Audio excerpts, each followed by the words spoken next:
What's up, guys? LQ here with the LQ Review. Thank you so much for joining me here at my YouTube channel.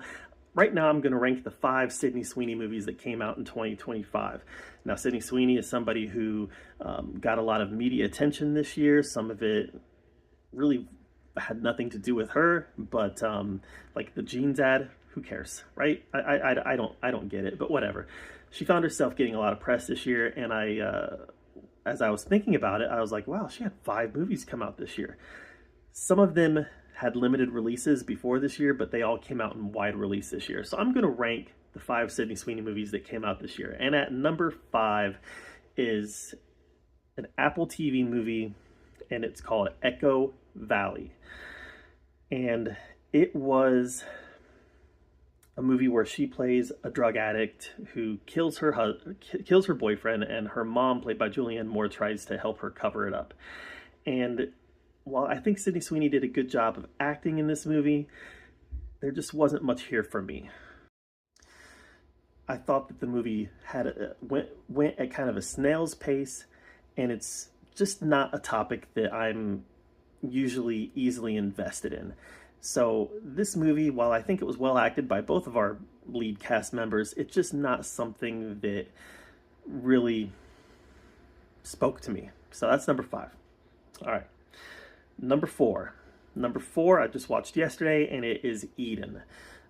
Eden is a movie about 3 different groups of people trying to survive on a deserted island after the war, and they all have kind of 3 different philosophies, 3 different reasons for being there. It really focuses on the Whitmers, which is Sydney Sweeney plays the wife of this family, and the focus is on them, but there's also a lot of focus on Jude Law's character, who's there to be isolated and philosophize, and Anna Darmus's character, who's there to exploit and build a resort. And it was interesting.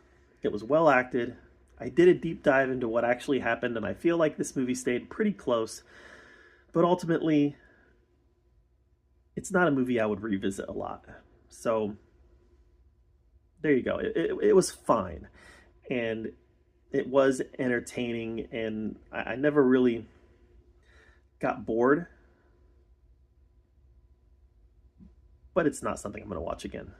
All right, that's number 4. And by the way, I do believe Eden had a limited release last year, and it came out in a wide release this year. All right, number 3 is The Housemaid. Housemaid was a lot of fun. It was a lot of fun. It was crazy. It was it took me by surprise. It wasn't something that I really expected to like. And I'll tell you, Amanda Seyfried, she's really the one that stole the show here. I'm counting this in here because obviously Sydney Sweeney's one of the leads, but Amanda Seyfried was bonkers. I've never seen her in a role like this.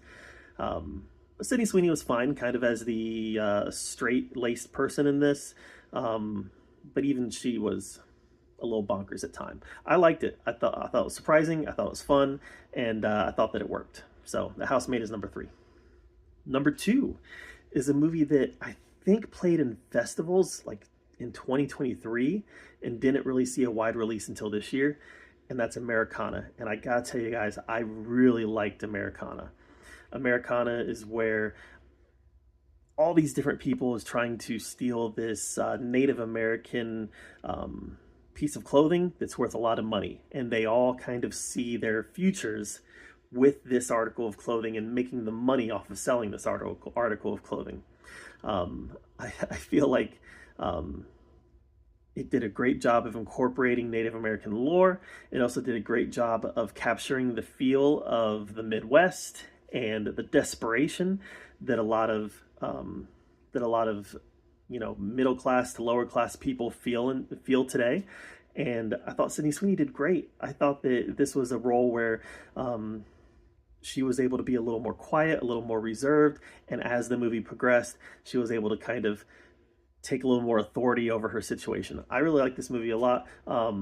Paul Walter Hauser was in this movie. I thought he was really good. And this was just a really good movie. Great cast, great ensemble. And it's too bad that not enough people saw it. But number 1 number one is by far Christy. Listen, like I said in my review for this movie, I'm not a boxing fan. I'm not a female boxing fan, but you don't have to be. This just told a good movie. This was a good story. This was a story about an athlete that achieved their goals. This also told the story of a woman who was able to, who found herself in an abusive relationship with somebody with power dynamics over her, her manager, her trainer, and she was able to overcome and seize control of her life. I thought this movie was great. I thought that she acted great in this movie, and it showed that she has a lot of range. And because of this movie, I'm really looking forward to seeing her continue to take on roles that challenge her. And that's what I found interesting about all 5 of these movies. All 5 of these roles were very different, and all 5 of these roles were roles that challenged her in some way. And very few of them played upon Sydney Sweeney's sex appeal. They pretty much all, with the exception of maybe the housemaid had some sex appeal type stuff in it, but other than that, they all really focused on character and who the character is that she's playing, and her acting to embody those characters. I think that she shows a ton of talent, and I'm definitely a big fan, and looking forward to seeing what she takes on next. So what was your favorite Sydney Sweeney movie this year? Let me know in the comments down below. While you're down there commenting, make sure you subscribe to my channel, and until next time, we'll see you guys later.